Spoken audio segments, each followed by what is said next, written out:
ओम शांति। 1 जून 2024 की साकार मुरली है। बाबा कहते हैं, मीठे बच्चे, तुम सब आपस में रूहानी भाई भाई हो। तुम्हारा रूहानी प्यार होना चाहिए। आत्मा का प्यार आत्मा से हो, जिस्म से नहीं। प्रश्न: बाप ने अपने घर की वंडरफुल बात कौन सी सुनाई है? उत्तर: जो भी आत्माएं मेरे घर में आती है वह अपने सेक्शन में अपने नंबर पर फिक्स होती है। वह कभी भी हिलती डुलती नहीं। वहां पर सभी धर्म की आत्माएं मेरे नजदीक रहती है। वहां से नंबरवार अपने अपने समय पर पार्ट बजाने आती है। ये वंडरफुल नॉलेज इसी समय कल्प में एक बार ही तुम्हें मिलती है। दूसरा कोई ये नॉलेज नहीं दे सकता। ओम शांति। बाप बैठ बच्चों को समझाते हैं। बच्चे जानते हैं हम आत्माओं को बाप समझाते हैं और बाप अपने को आत्माओं का बाप समझते हैं। ऐसे कोई समझते नहीं और न कोई कभी समझाते हैं कि अपने को आत्मा समझो। ये बाप ही आत्माओं को बैठ समझाते हैं। इस ज्ञान की प्रारब्ध तुम नई दुनिया में लेने वाले हो, नंबरवार पुरुषार्थ अनुसार। ये भी कोई सभी को याद नहीं रहता कि ये दुनिया बदलने वाली है। बदलाने वाला बाप है। यहाँ तो सम्मुख बैठे हैं ना। जब घर में जाते हो तो सारा दिन अपने धंधे आदि में ही लग जाते हो। बाप की श्रीमत है, बच्चे कहाँ भी रहते तुम मुझे याद करो। जैसे कन्या होती है तो वह जानती नहीं कि हमको कौन पति मिलेगा। चित्र देखती है तो उनकी याद ठहर जाती है। कहाँ भी रहते एक दो को दोनों याद करते हैं। इसको कहा जाता है जिस्मानी प्यार। यह है रूहानी प्यार। रूहानी प्यार किसके साथ? बच्चों का रूहानी बाप के साथ और बच्चों का बच्चों के साथ। तुम बच्चों का आपस में भी बहुत प्यार होना चाहिए, यानी आत्माओं का आत्माओं के साथ भी प्यार चाहिए। ये शिक्षा भी अभी तुम बच्चों को मिलती है। दुनिया के मनुष्यों को कुछ भी पता नहीं। तुम सब भाई भाई हो तो आपस में जरूर प्यार होना चाहिए, क्योंकि एक बाप के बच्चे हो न। इसको कहा जाता है रूहानी प्यार।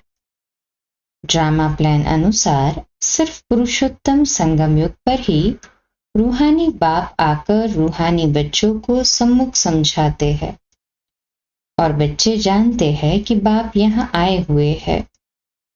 हम बच्चों को गुलगुल पवित्र पतित से पावन बनाकर साथ ले जाएंगे। ऐसे नहीं कि कोई हाथ से पकड़ कर ले जाते हैं। सभी आत्माएं ऐसे उड़ेंगी जैसे टिड्डियों का झुंड जाता है। उन्हों का भी कोई गाइड होता है। गाइड के साथ और भी गाइड्स होते हैं जो फ्रंट में रहते हैं। सारा झुंड जब इकट्ठा जाता है तो बहुत आवाज होती है। सूर्य की रोशनी को भी ढक देते हैं। इतना बड़ा झुंड होता है। तुम आत्माओं का तो कितना बड़ा अनगिनत झुंड है, कभी गिनती नहीं कर सकते। यहाँ मनुष्यों की गिनती नहीं कर सकते। भल आदमशुमारी निकालते हैं, वह भी एक्यूरेट नहीं निकालते। आत्माएं कितनी हैं वह हिसाब कभी निकाल नहीं सकते। अंदाज लगाया जाता है कि सतयुग में कितने मनुष्य होंगे, क्योंकि सिर्फ भारत ही रह जाता है। तुम्हारी बुद्धि में है कि हम विश्व के मालिक बन रहे हैं। आत्मा जब शरीर में है तो जीवात्मा है। तुम दोनों इकट्ठे सुख अथवा दुख भोगते हैं। ऐसे बहुत लोग समझते हैं कि आत्मा ही परमात्मा है। वह कभी दुख नहीं भोगती, निर्लेप है। बहुत बच्चे इस बात में भी मूंझते हैं कि हम अपने को आत्मा निश्चय तो करें, लेकिन बाप को कहाँ याद करें। ये तो जानते हो बाप परमधाम निवासी है। बाप ने अपना परिचय दिया हुआ है। कहाँ भी चलते फिरते बाप को याद करो। बाप रहते परमधाम में है। तुम्हारी आत्मा भी वहां रहने वाली है, फिर यहाँ पाठ बजाने आती है। ये भी ज्ञान अभी मिला है। जब तुम देवता हो वहां तुमको यह याद नहीं रहता कि फलाने फलाने धर्म की आत्माएं ऊपर में है। ऊपर से आकर यहाँ शरीर धारण कर पाठ बजाती है। यह चिंतन वहां नहीं चलता। आगे ये पता नहीं था कि बाप भी परमधाम में रहते हैं। वहां से यहाँ आकर शरीर में प्रवेश करते हैं। अब वह किस शरीर में प्रवेश करते हैं? वह अपनी एड्रेस तो बताते हैं। तुम अगर लिखो कि शिव बाबा केयर ऑफ परमधाम, तो परमधाम में तो चिट्ठी जा नहीं सकती, इसलिए लिखते ही हो शिव बाबा केयर ऑफ ब्रह्मा। फिर यहाँ की एड्रेस डालते हो, क्योंकि तुम जानते हो बाप यहाँ ही आते हैं, इस रथ में प्रवेश करते हैं। यूं तो आत्माएं भी ऊपर रहने वाली है। तुम भाई भाई हो। सदैव यही समझो ये आत्मा है, इनका फलाना नाम है। आत्मा को यहाँ देखते हैं, परंतु मनुष्य देह अभिमान में आ जाते हैं। बाप देही अभिमानी बनाते हैं। बाप कहते हैं तुम अपने को आत्मा समझो और फिर मुझे याद करो। इस समय बाप समझाते हैं। जब मैं यहाँ आया हूँ, आकर बच्चों को ज्ञान भी देता हूँ। पुराने ऑर्गन्स लिए हैं, जिसमें मुख्य ये मुख है। आंखें भी है। ज्ञान अमृत मुख से मिलता है। गौमुख कहते हैं ना, अर्थात माता का ये मुख है। बड़ी माता द्वारा तुमको अडॉप्ट करते हैं, इसलिए ब्रह्मा कहते हैं ना, माँ आ गई ना उसमें। कौन अडॉप्ट करते हैं? शिव बाबा। वह यहाँ है ना। ये ज्ञान सारा बुद्धि में रहना चाहिए। मैं तुमको प्रजापिता ब्रह्मा द्वारा अडॉप्ट करता हूँ, तो ये माता भी हो गई।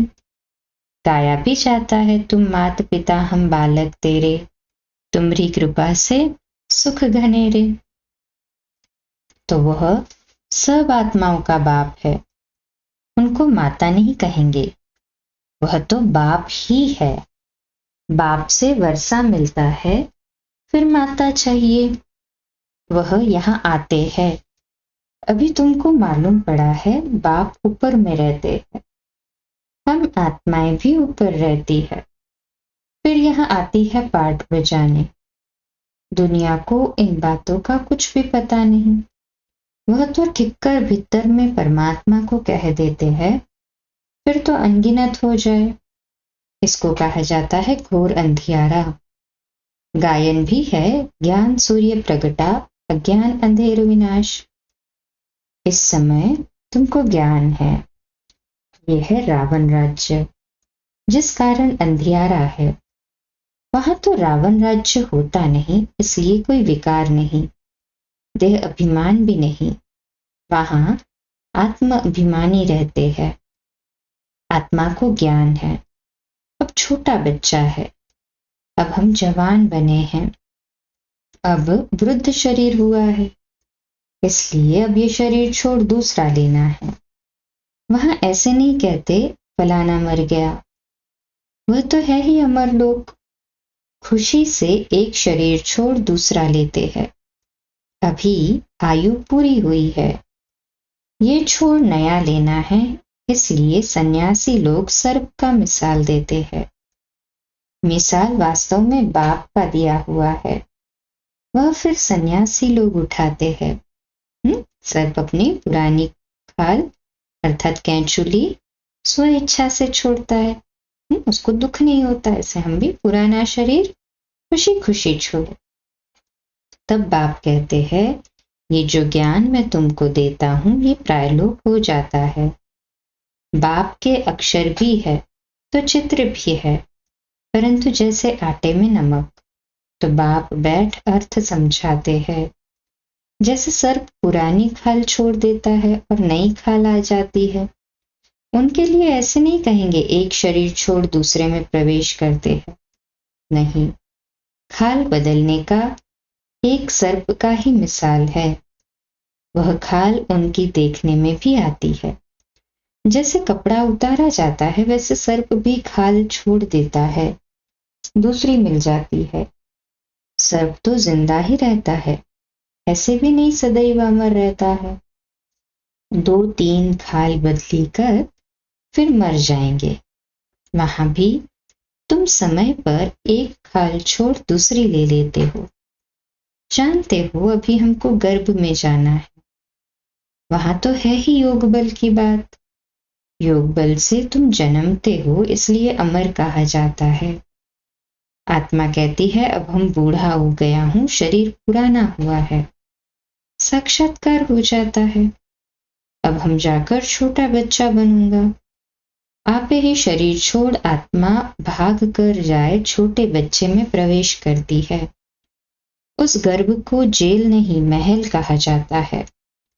पाप तो कोई होते नहीं है जो भोगना पड़े। गर्भ महल में आराम से रहते हैं, दुख की कोई बात नहीं। न कोई ऐसी गंदी चीज खिलाते हैं जिससे बीमार हो जाए।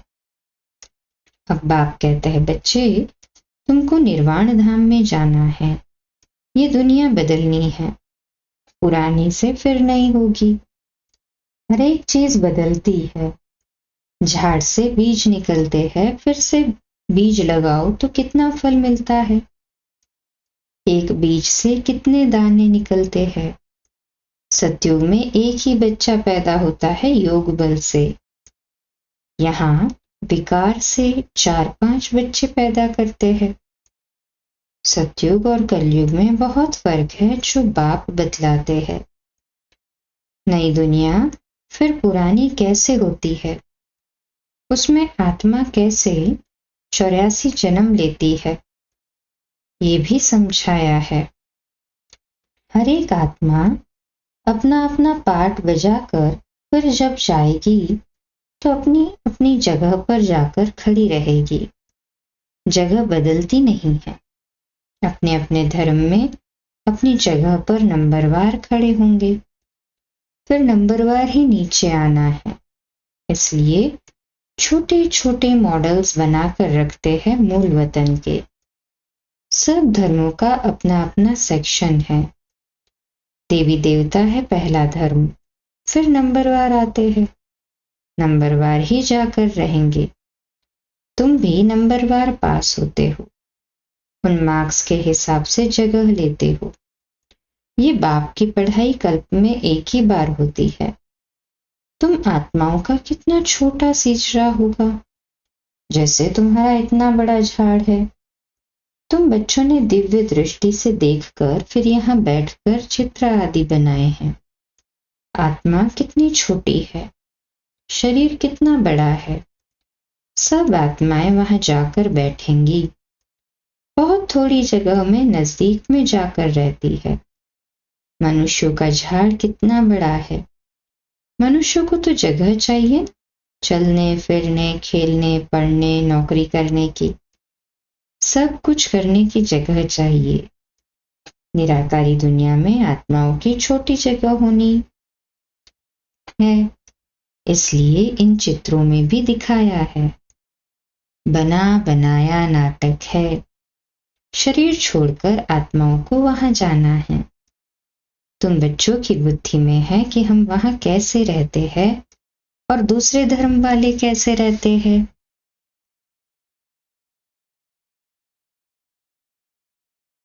फिर कैसे अलग अलग होते हैं नंबरवार। ये सब बातें तुमको कल्प कल्प एक ही बाप आकर सुनाते हैं। बाकी तो सभी है जिस्मानी पढ़ाई, उनको रूहानी पढ़ाई नहीं कह सकते हैं। अभी तुम जानते हो हम आत्मा हैं। आय माना आत्मा, माय माना मेरा ये शरीर है।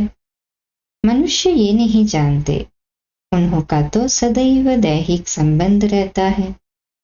सतयुग में भी दैहिक संबंध होगा, परंतु वहां तुम आत्म अभिमानी रहते हो। ये पता पड़ता है कि हम आत्मा हैं, ये हमारा शरीर अवरुद्ध हुआ है, इसलिए हम आत्मा एक शरीर छोड़ दूसरा लेते हैं।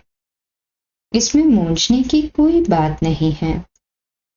तुम बच्चों को तो बाप ने राजाई दी है।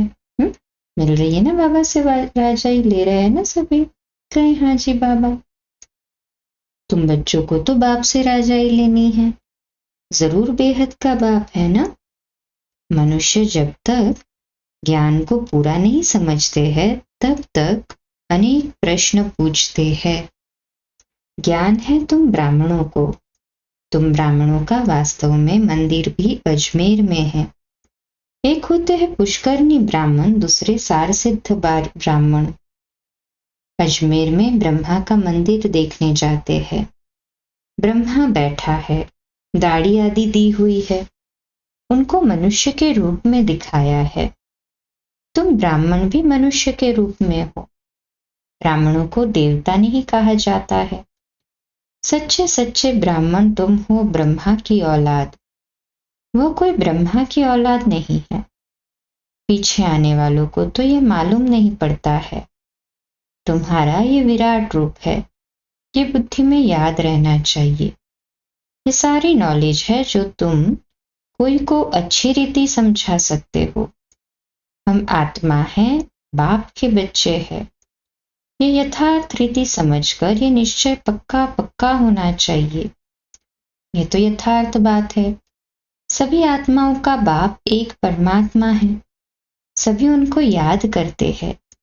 हे भगवान, मनुष्य के मुख से जरूर निकलता है, परमात्मा कौन है ये कोई भी नहीं जानते हैं, जब तक कि बाप आकर समझाए। बाप ने समझाया है। ये लक्ष्मी नारायण जो विश्व के मालिक थे, ये नहीं जानते थे, तो ऋषि मुनि फिर कैसे जान सकते। अभी तुमने बाप द्वारा जाना है। तुम हो आस्तिक, क्योंकि तुम रचयिता और रचना के आदि मध्य अंत को जानते हो। कोई अच्छी रीति जानते हैं, कोई कम। बाप सम्मुख आकर पढ़ाते हैं, फिर कोई अच्छी रीति धारण करते हैं, कोई कम धारण करते हैं। पढ़ाई बिल्कुल सिंपल भी है, बड़ी भी है।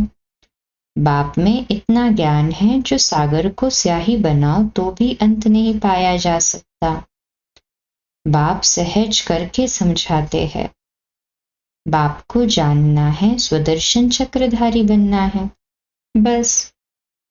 अच्छा, मीठे मीठे सिकेलते बच्चों प्रति माता पिता बाप दादा का याद प्यार और गुड मॉर्निंग। रूहानी बाप की रूहानी बच्चों को नमस्ते। हम रूहानी बच्चों की रूहानी माता पिता बाप दादा को याद प्यार, गुड मॉर्निंग और नमस्ते। वाह बाबा वाह, शुक्रिया बाबा शुक्रिया। धारणा के लिए मुख्य सार है, पहली पॉइंट, सदा याद सहज बनी रहे उसके लिए चलते फिरते ये चिंतन करना है कि हम आत्मा हैं। परम धाम निवासी आत्मा यहाँ पाठ बजाने आई है। बाप भी परम धाम में रहते हैं, वह ब्रह्मा तन में आए हैं। दूसरा पॉइंट, जैसे रूहानी बाप से आत्मा का प्यार है, ऐसे आपस में भी रूहानी प्यार से रहना है। आत्मा का आत्मा से प्यार हो, शरीर से नहीं। आत्माभिमानी बनने का पूरा पूरा अभ्यास करना है। आज का मीठा वरदान, हद की कामनाओं से मुक्त रहे, सर्व प्रश्नों से पार रहने वाले, सदा प्रसन्न चित्त भव। तो आज का सुमान, मैं प्रसन्न चित्त आत्मा हूँ। मैं प्रसन्न चित्त आत्मा हूँ। विश्लेषण, जो बच्चे हद की कामनाओं से मुक्त रहते हैं, उनके चेहरे पर प्रसन्नता की झलक दिखाई देती है। प्रसन्न चित्त कोई भी बात में प्रश्नचित्त नहीं होते, तो सदा निस्वार्थी और सदा सभी को निर्दोष अनुभव करेंगे। किसी और के ऊपर दोष नहीं रखेंगे। चाहे कोई भी परिस्थिति आ जाए, चाहे कोई आत्मा हिसाब किताब चुकतू करने वाली सामना करने आती रहे, चाहे शरीर का कर्म भोग सामना करने आता रहे, लेकिन संतुष्टता के कारण वे सदा प्रसन्नचित्त रहेंगे। स्लोगन: व्यर्थ की चेकिंग अटेंशन से करो, अलबेले रूप में नहीं। व्यर्थ की चेकिंग अटेंशन से करो, अलबेले रूप में नहीं। तो विशेष अटेंशन रहे पर अलबेलापन न रहे। अच्छा, इस मास का अव्यक्त इशारों का शीर्षक है कर्मयोगी बनो। तो आज का अव्यक्त इशारा है कर्मयोगी, अर्थात हर कर्म योगयुक्त, युक्तियुक्त, शक्तियुक्त हो। सिर्फ बैठकर योग करने वाले नहीं। योगी जीवन है अर्थात योग युक्त है। कर्मयोगी किसी भी कर्म की तरफ आकर्षित नहीं होते। वह अपनी योग शक्ति से कर्मेंद्रियों द्वारा कर्म कराते हैं। जो कर्म के वश होकर चलने वाले हैं, उनको कर्मयोगी नहीं कह सकते। अच्छा, कम बोलो, धीरे बोलो, मीठा बोलो, सत्य बोलो, सोच समझकर बोलो। निमित्त भाव, निर्माण भाव, निर्मल वाणी। ओम शांति।